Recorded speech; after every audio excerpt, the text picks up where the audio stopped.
Hello दोस्तों। मैं आज आप लोग को एक उपन्यास की कहानी का पहला अध्याय सुनाने जा रही हूँ। इस उपन्यास के लेखक हैं पीके सिंह और इस उपन्यास का नाम है शरीफ गुंडा। ये उपन्यास आपको मनोरंजन, अपराध, दुविधा से भरपूर जासूसी उपन्यास है। ये एक ऐसी कहानी है जो आपको पढ़ने और सोचने पर विवश कर देंगी कि क्या वाकई जमाना इतना बदल गया है, फिर यह केवल लेखक की कल्पना मात्र है। तो चलिए इस उपन्यास का पहला अध्याय हम शुरू करते हैं। कलंगुट्ट बीच, गोवा का मशहूर बीच, जो कि विदेशी पर्यटकों का पसंदीदा बीच है। वहाँ विदेशी ही नहीं, देसी पर्यटकों की भी तादाद ज़्यादा दिख रही थी। वह 31 दिसंबर की सुरमई शाम थी। बीच के पास बने तरह तरह की दुकानों से थिरकने वाले देसी विदेशी संगीत की धुन जब कानों से टकरा रही थी तो बरबसी पांव और कमर थिरकने पर विवश हो जा रहे थे। बीच पर ढेर सारे गद्देदार बेंचनुमा बिस्तर लगे हुए थे, जिन पर विदेशी पर्यटक अधनंगे बदन लेटे हुए सुहाने मौसम का आनंद उठा रहे थे। उनको अधनंगे बदन लेटे देख कुछ देसी नौजवान पर्यटक आनंद से ओतप्रोत हो रहे थे। समुद्र की लहरों में उस दिन गजब की उफान थी। वह तेजी से किनारों की तरफ बढ़ती तो पानी में अटखेली करते लोग अपने आप को लहरों के बीच छोड़ देते। लहरें उनको किनारों की तरफ ढकेल देती और लोगों में खुशी की लहर दौड़ जाती। फिर लहरें किनारों से टकराकर वापस समुद्र में खो जाती। बहुत ही मनमोहक दृश्य था। समुद्र तट पर देसी विदेशी पर्यटकों की अटखेलियां देखते ही बन रही थीं। समुद्र अपने सवाब पर था, उसमें मौसम अपने हाथ बखूबी बटा रहा था। पूरे शरीर में उमंगें लहर मार रही थीं। प्यार सवाब पर था, जिंदगी लाजवाब हो रही थी। छोड़ मुझे, मैं कहती हूँ छोड़, वरना मैं गिर जाऊंगी। रचना प्लीज। खुशबू दौड़ते दौड़ते लड़खड़ाते हुए रुकी, क्योंकि रचना ने उसे पीछे से पकड़ लिया था।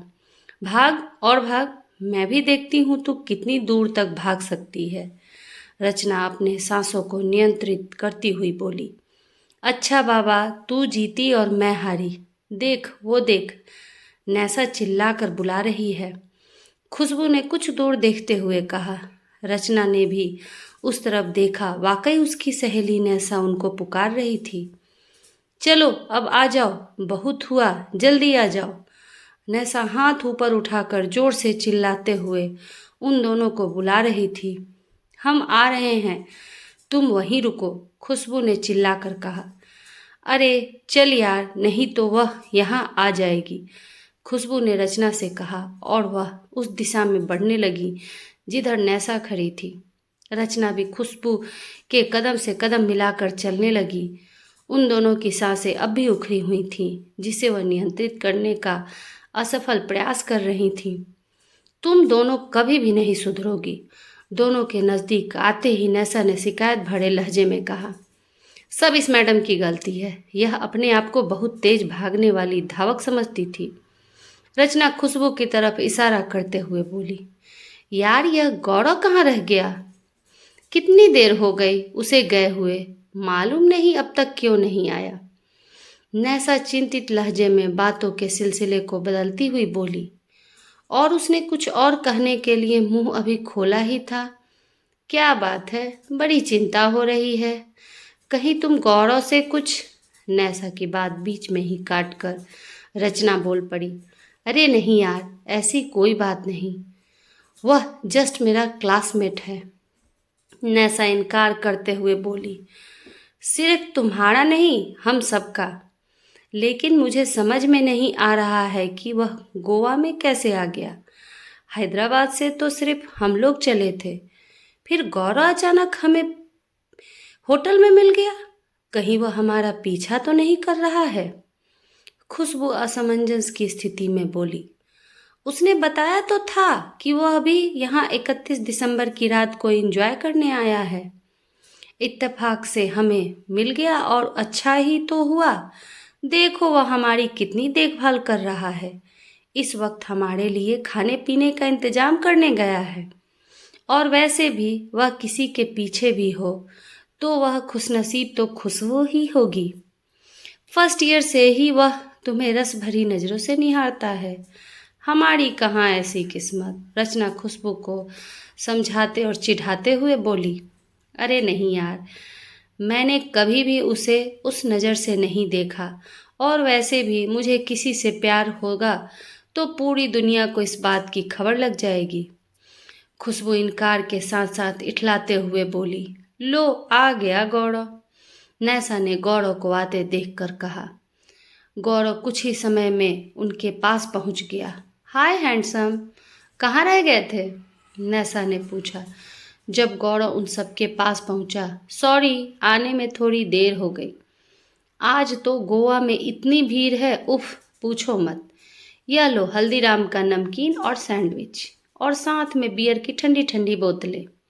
गौरव बियर की बोतलों को हाथ में उठाकर उसे देखते हुए मुस्कुराकर बोला, बियर किस लिए? किसने मंगवाया? खुशबू रूखे स्वर में बोली, मैं बोली थी यार, यह हैदराबाद नहीं है, गोवा है।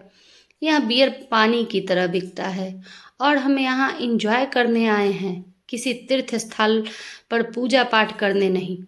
रचना बोल पड़ी, नहीं, यह गलत बात है। हम गोवा में हैं, इसका यह मतलब नहीं है कि हम कुछ भी करेंगे। मैं नहीं पीऊँगी। इंजॉय का मतलब यह नहीं है कि हम अपने लिमिटेशन भूल जाएं। खुशबू फिर रूखे शब्दों में बोली, देख अब तू नखरे मत कर। तुमने पहले ही हमसे वादा किया था कि गोवा से में हमें तुझे जो मस्ती करने को बोलेंगे वह तू चुपचाप करेगी। और वैसे भी यह बियर है, कोई शराब नहीं। इससे नशा नहीं होता, बस थोड़ी मस्ती की पावर बढ़ जाती है। वैसे भी हम रोज रोज नहीं पीने वाले। आज की बात कुछ और है, और तू आज नहीं बोलेगी। आज यहाँ तेरा कोई भी लेक्चर नहीं चलेगा। रचना खुशबू को उसका वादा याद दिलाते हुए और समझाते हुए बोली, लेकिन घरवाले? आज भूल जा सबको। आज सिर्फ मस्ती की सोच, और फिर एक दिन की तो बात है। नैसा खुशबू की बात बीच में काटते हुए बोल पड़ी, तुम लोग क्यों जिद कर रही हो? अगर खुशबू नहीं पीना चाहती तो न सही, मैं खुशबू के लिए सॉफ्ट ड्रिंक ला देता हूँ। गौरव खुशबू का पक्ष लेते हुए बोला, तुम तो रहने दो, हमें मालूम है तुम इसका ही साथ दोगे, लेकिन आज तो इसे पीना ही पड़ेगा। नहीं तो हम अभी इसी वक्त यहाँ से वापस हैदराबाद चलेंगे। कोई मस्ती नहीं होगी। हमेशा हमें इसकी जिद के आगे झुकना पड़ता है। बड़े बाप की बेटी है, इसीलिए हमारी बात कभी भी नहीं मानती। मैं जा रही हूँ। रचना बेहद ही रूखे स्वर में बोली, और जाने के लिए उसने नैसा का हाथ पकड़कर अपनी तरफ खींचा। अचानक रचना की इस हरकत से नैसा का संतुलन बिगड़ गया। वह लड़खड़ाई और बमुश्किल उसने अपने संतुलन बनाया। इसमें बड़े बाप की बेटी का सवाल कहाँ से आ गया? खुशबू बुरा सा मुंह बनाते हुए बोली। कोई कुछ बोला नहीं। खुशबू कुछ सोचने लगी और बोली, ठीक है, लेकिन मैं थोड़ा सा ही पीऊँगी। कोई बात नहीं, तुम थोड़ा ही पीना। रचना खुश होते हुए बोली, और उसके कदम खुशबू की तरफ बढ़े। उसने खुशबू को अपने गले लगाया और बोली, सॉरी यार, मुझे ऐसा नहीं बोलना चाहिए था। I am very very sorry. It's all right. Khushboo Rachna के पीठ पर धीरे से थपथपाते हुए बोली। फिर क्या था, सब लोग वहीं बीच पर बैठ गए। रचना ने हल्दीराम का एक पैकेट खोला और सब मिलकर उसे खाने लगे। गौरव ने 4 बियर की बोतलें खोली और सबकी तरफ एक एक बोतल बढ़ा दिया। खुशबू ने अनमने ढंग से बियर की बोतल को अपने दाहिने हाथ में पकड़ा। पी जा, संकोच मत कर, रोज रोज नहीं पीना है। आज हम गोवा में धमाल मचा देंगे। नैसा बोतल को अपने पतले किंतु लाल लिपस्टिक से पुते होठों में लगाकर एक घूंट पीती हुई बोली। खुशबू ने अपने बोतल को हाथ में उठाकर मुंह के पास रखा, लेकिन जैसे ही बियर की गंध उसके नाकों में समाई, उसने बुरा सा मुंह बनाकर बियर की बोतल को नीचे रख दिया। उसने कई बार पीने की असफल कोशिश की, लेकिन नतीजा वही। उसकी हिम्मत नहीं हो रही थी कि बियर को पिए। खुशबू की इस हरकत को सभी देख रहे थे। रचना ने नैसा की तरफ मुस्कुराते हुए देखा और आंखों ही आंखों से दोनों ने बातचीत की। फिर दोनों ने झट से खुशबू का बोतल उसके मुंह में जबरदस्ती धकेल दिया और बोतल का पिछला सिरा ऊपर उठा दिया। खुशबू इसके लिए तैयार न थी और गटागट 4-5 घूंट गटक गई। खुशबू की इस स्थिति को देखकर नैसा और रचना ठहाके मारकर हंसने लगी और हंसते हुए अपने अपने बियर की बोतल को होठों से लगाकर बियर पीने में मशगूल हो गई। गौरव सब कुछ देख रहा था। उसकी आंखों में चमक उभरने को मचल रही थी जिसे वह छिपाने की भरपूर कोशिश कर रहा था, लेकिन होठों को वह मुस्कुराने से नहीं रोक पा रहा था।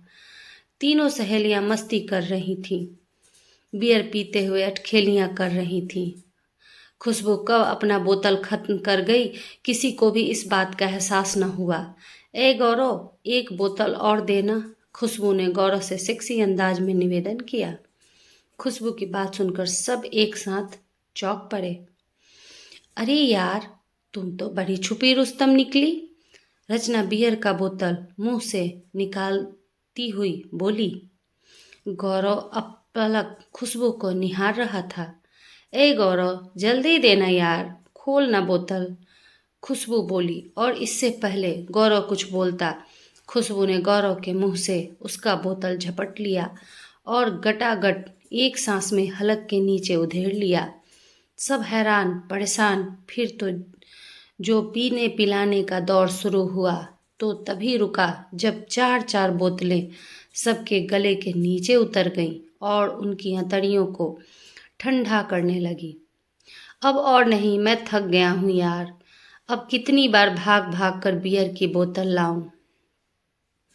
गौरव अपने दोनों हाथ हवा में ऊपर उठाते हुए और नशे में लगभग झूमते हुए बोला। अभी रचना ने कुछ बोलने के लिए मुंह खोला ही था कि तभी अचानक खुशबू खड़ी हो गई। उसने झूमते हुए अपने टॉप को एक झटके में शरीर से अलग कर दिया और पेपे ब्लू जीन्स को खोलने लगी। सभी अवाक से उसे देखते रहे जब तक कि उसके बदन पर ब्रा और पैंटी के अलावा कुछ भी नहीं बचा। गौरव उसकी खूबसूरती को निहारता रहा और उसकी लालची नज़र खुशबू के गोल नितंबों को ऐसे निहार रही थी जैसे कोई अजूबा देख लिया हो। वैसे गलती गौरव की थी भी नहीं, क्योंकि खुशबू थी ही इतनी हसीन कि कोई भी उसे देखने पर मजबूर हो जाए। संगमरमर सा तरासा हुआ बदन और ऊपर से उसकी ऊंचा कद और गोरापन सब 4 चांद लगाने के लिए काफ़ी थे। किसी भी सुंदर हीरोइन से भी कहीं सुंदर थी खुशबू इस सब से बेपरवाह अपने कपड़ों से निजात पाकर समुद्र की तरफ दौड़ पड़ी। खुशबू की इस हरकत से सभी अवाक रह गए। इससे पहले सब हरकत में आते खुशबू समुद्र की बलखाती लहरों में समा गई और लहरों के साथ खेलने लगी। बाकी तीनों को खुशबू की यह हरकत अच्छी लगी और वह भी अपने अपने कपड़ों से आज़ाद होने लगे। गौरव का ध्यान तो रचना और नैसा की तरफ था।